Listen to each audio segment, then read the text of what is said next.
Crush It by Gary Vaynerchuk. Welcome to my channel. My name is Samuel and I want to make self-growth normal. If you want to make self-growth normal, because I don't want to do it alone, and who doesn't want to make self-growth normal, then make sure to smash that like button. Entrepreneur, influencer, speaker, internet personality Gary Vaynerchuk published this in 2009, and in his work, yet he's constantly looking forward. For those who haven't seen my other Vaynerchuk reviews, let me sum up my thoughts on him super quick. Something I love about Gary V is he's the type of author who, if you're reviewing his book and you have like 7 subscribers, you better put up that review knowing he might actually watch it, even if the book came out 11 years ago. I've also referred to him as the Nostradamus of social media. It's a very unique skill he has to predict trends in digital marketing with a frightening degree of accuracy. Is it normal? Absolutely not. Is it natural?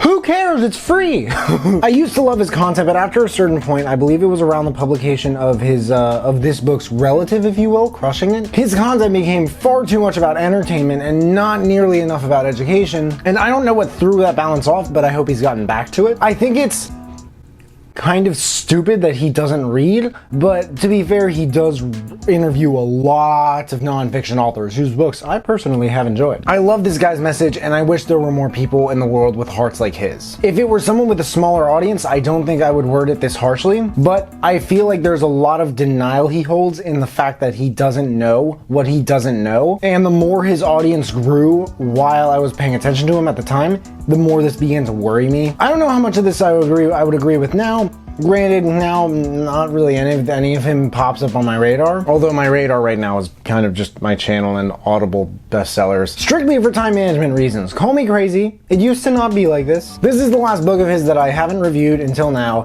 and regardless of what I just said, the bottom line is if you're thinking of starting a side hustle or building a business or a social media following, do not look further, at least for someone who can explain to you the basics of authentic brand growth in the 21st century than Mr. Gary Vaynerchuk. In my reviews, I usually talk about the chapters of the book, some things I learned, some things I think could have been different, some things I liked. But in this review, I found myself, I think I agree so strongly with his philosophy on social media and digital marketing that I found myself just using real life examples, like personal ones, non-personal ones I've seen of this book coming into fruition. This is something that I've never really spent most of a review talking about before, but I hope that if you guys check out other reviews of this book and you're thinking of maybe getting it, I hope that this provides you with a little bit more perspective of its contents. But let me know what you think. Let's see how I go. Let's see how I do. An example is, and like I said, the whole basics thing, this is very fundamental. It takes what we think we know about business and kind of turns it on its head. He lives by 3 rules that dictate his success. Love your family, work super hard, and live your passion. That includes nothing about internet, social media, or technology, and I agree with him. I mean, especially if you want to measure this in terms of happiness, as if you can even measure happiness since it's an emotion. That does make sense. These things sound very they don't sound very external. An example of his extreme philosophy towards social media: if the rivals of media don't adjust to the new competitor, 30 years from now, our kids will examine them in museums with the same curiosity they now reserve for dinosaur bones and fossils. The chapter "Success is in Your DNA," I thought this sounded kind of ridiculous, but come to think of it, I think we might be looking at some truth here. Scientifically, it's probably a little bit inaccurate, but anecdotally, think of your success. Think of what you're good at. How much do like genetics have to do with that? I don't think he entirely means literal DNA. If you're adopted, maybe your current parents, maybe their impact on you would be the DNA he's referring to, but I'm gonna brag for a second. Feel free to do the same in the comments below. I'd love to hear your stories. My parents went to med school. Almost 30 years later, my dad is still in practice and my mom dropped her medical license to raise 4 kids. If I only had 2 strengths, they would definitely be work ethic and creativity. I don't know where I got creativity from. I think somewhere down the line is my mom's side. But the work ethic is definitely from both sides. I like to think of us Belmans as an ambitious, industrious little bunch. Does this have to do with the book? I guess not, but in this chapter, the author provides a similar story of his own in a lot of detail. And this guy's story, for anyone who's curious, it's all over his stuff. You can find it for free. You can find it in every book of his that I've at least checked out, he has said that building your personal brand, going to building your personal brand, is like living your resume every second you're breathing and working. The fact of the matter is, when the economy goes to crap, you're going to need something to rely on that is bulletproof. And a personal brand, let alone just top-notch customer service, is bulletproof. I don't know if this is just me, but whenever I hear about someone like starting a YouTube channel or a personal brand on Instagram, I get super excited. I bet a lot of other managers do when they're interviewing employees. Just try this. Start a social media brand and start applying for jobs. I can guarantee you, people are gonna call you back, and in the call, the first thing they're gonna mention, not even just in the interview, is that you're growing a YouTube channel or a TikTok profile or an Etsy shop. And the more you can use the skills that you have from that to make them money, believe me, the more money they will make you. Here's something weird. In the last month, I have had at least one conversation with each of my 3 managers about a different book that I have reviewed that I didn't even bring up in conversation. And I don't even work at a bookstore. I work at a car dealership, whose YouTube channel, by the way, I kind of manage now. I plan to use it to help replace all of the leads that personally I think we pay way too much for. At least with more authentic, pre-qualified, just well-educated customers who all come from the same place. I feel like I'm talking a lot about myself in this review, but fundamentally, how seriously I take social media for business development purposes wouldn't really exist without this guy. I mean, I could say whatever I want about him, but at the end of the day, there are masses of personal brands way bigger than mine who would not be where they are without his advice alone. Going back to the book, you would think this is something that goes without saying, but creating great content and being the expert in your field is, well, of a disgusting degree of importance. Because there really is an audience out there waiting for everyone. The more specific, the better. Here's an excellent example. My girlfriend is going into mortuary science, and she told me about this YouTuber she was watching the other day, a mortician. 1.3 million subscribers. Ask a mortician. I think it's Caitlin Dougherty. Look this girl up.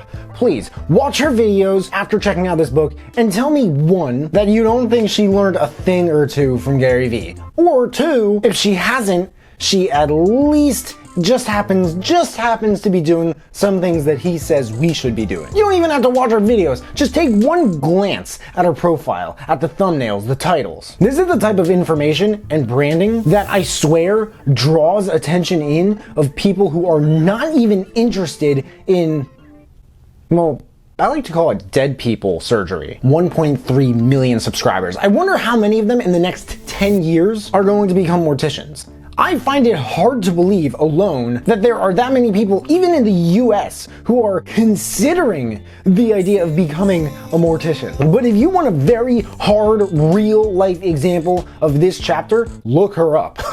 Because that's it. The chapter Choose Your Platform, this one's kind of like the chapter in Crushing It, about emerging platforms, why they work for you, why they wouldn't, how they're different from each other. And there were so many in this chapter, ones that have blown up since 2009, like Pinterest, Flickr, Ustream. He said that in your first year, he very strongly advises not to look at your analytics at all. I watch my analytics like a crazy person, and my philosophy on that, my first year doing these reviews, was probably not normal. But the next chapter, keep it real, very real. There was a lot of mindset stuff in here, a lot of it about patience. He said that he doesn't want to hear a peep from anyone who's been doing this for 6 weeks or 6 months and hasn't gotten any results. The thing with internet success is that even if you study it vicariously, like, it really is so much of the time an exponential growth curve. Internet success of any kind. There is a music reviewer named The Needle Drop. I wish I had more examples of people who aren't YouTubers. But this guy, when I started watching him, he had maybe 150,000 subscribers. Now he has 2 channels, one with 2.3 million and another with 1.2 million. Every music reviewer on YouTube knows about him. Every musician wants him to review their music. I started watching him maybe like, I don't know, 7 years ago. He's been doing this for like 10 years maybe? And look at his catalog. there are thousands and thousands of videos. What I'd like to do is kind of what he's doing, but for nonfiction books. And I want to make it a lot more entertaining because let's face it, guys, nonfiction books are super boring. Like, really boring for probably billions of people. And I do not want to stop doing this when I have over 1 billion followers, okay? Gary Vee will constantly not stress just to be authentic and not put on some sort of a show, but micro speed macro patience. In the moment, just keep moving as if you have no patience, but in the long run, this content needs to be put up now, and more of it needs to be put up now. But in the long run, just know that it's going to take some time to see the results. Working super hard makes a lot of sense here when you think about doing it for super long. In this book, there's also a lot on how to create community, especially on YouTube. I learned a lot of this from a course. Just about everything I know on channel growth I got from a course by a guy named Sean Cannell with Think Media. It's called VRA 2.0, Video Ranking Academy. And Sean Cannell just happens to be a huge fan and I think friend of Gary Vee. I will endorse VRA, by the way, and that guy's methods till I'm dead. What's great about YouTube specifically is that you can automate all the different calls to action that Gary Vee at least is talking about in this book, and you can integrate them into your website, and the videos will work for you 24/7, no maintenance, for the very most part, aside from, I don't know, the upfront investment of like video equipment and software. No overhead costs. Let me tell you, I will use iMovie until I can't anymore. For the 10th time in this review, I know I'm talking a lot about YouTube, but that's what I'm familiar with. Right now I only have 1,200 subscribers, and let me be honest with you. I've been doing these book reviews for 15 months now. You know how much I've made with just the book reviews? $45. But again, it's an exponential growth curve. And this is just YouTube. If my hub platform, if I may call it, were Twitter, you can believe me when I say this whole review I'd probably be talking about Twitter. But there has to be courses out there for all platforms. And you will not find the knowledge that you don't look for. And in the information age, no one can stress this enough. Side note, a thought on the advice of Gary Vee. There are people who will probably end up becoming infinitely richer than him using his advice. If you're in sales, for example, or even if you're just big on personal development, you might know about a guy named Brian Tracy. He's known for his work in sales, but he's also known for his work in productivity, time management. There are people way richer than him because they've used his tactics. These people have not taught his tactics. Well, some of them have, but they probably haven't made as much as him doing it. When I think of teachers like Gary Vee and Brian Tracy, I think of people who are sacrificing that extra cash by educating others on how to seize those opportunities for themselves. Then there are people who, their teachers aren't even teachers. They're trailblazers in avenues that have nothing to do with business yet, like Elon Musk and Jeff Bezos. Before I get to the quotes, I want to share a decently sized section of the chapter Roll With It. A more recent example can be explained in the way Domino's used YouTube to respond to the negative publicity they suffered after 2 employees shot a video of themselves doing disgusting things with food before serving it to customers. A lot of people pointed to this story as evidence to the downside of social media because 2 idiots were able to blast a negative image of a company after hundreds of thousands of customers within minutes, but the Domino's brand didn't get hurt. Anyone with half a brain knows that morons work everywhere and that this can happen at any fast food restaurant. I think that this might speak on privacy as well, although these idiots filmed themselves, if you want to call them that. But I don't really know if Gary Vee has all that much of a stance in privacy, at least in this book, other than, according to this chapter, it doesn't really seem like privacy is real anymore. And he constantly says stuff like, live your life as if it's being filmed all the time, and find a way to live with this. And I'm not sure that he really means this, like, everything you do needs to be recorded. I would say imagine that, but don't.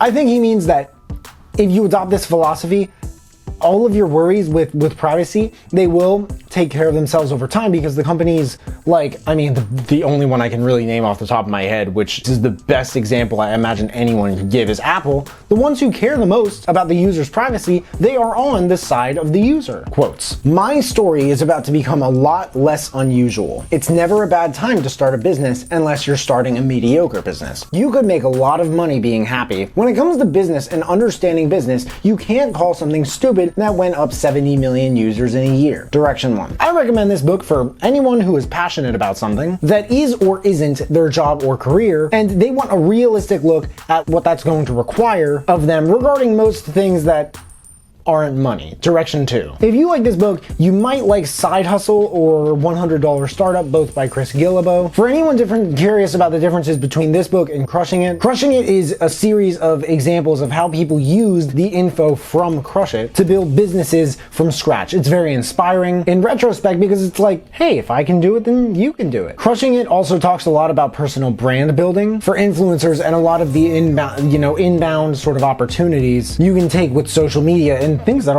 are not even social media to do so. Another book might be Purple Cow by marketing expert Seth Godin. He's another strong supporter of the notion that small is now the new big. Crush It by Gary Vaynerchuk. There's a link in the description if you guys want to check it out and read the reviews. That and all the other books that I mentioned in this video if you want to check those out too. If there are any other books that you guys want me to check out and review, please let me know in the comments below. Also let me know if you checked out this book and you liked it. If you guys buy anything through the affiliate links in the description, then I get commission, which helps me build this channel and keep making these videos. But hey, make sure to smash that like button, subscribe if you haven't already, because I don't get why people watch this far into my videos and they don't subscribe, but if you have subscribed and you want to turn it up just a notch and turn on that notification bell to get a notification whenever I drop new videos, that would mean the world to me. Thank you guys so much for watching. I really appreciate it. You can find me everywhere and I will see you then.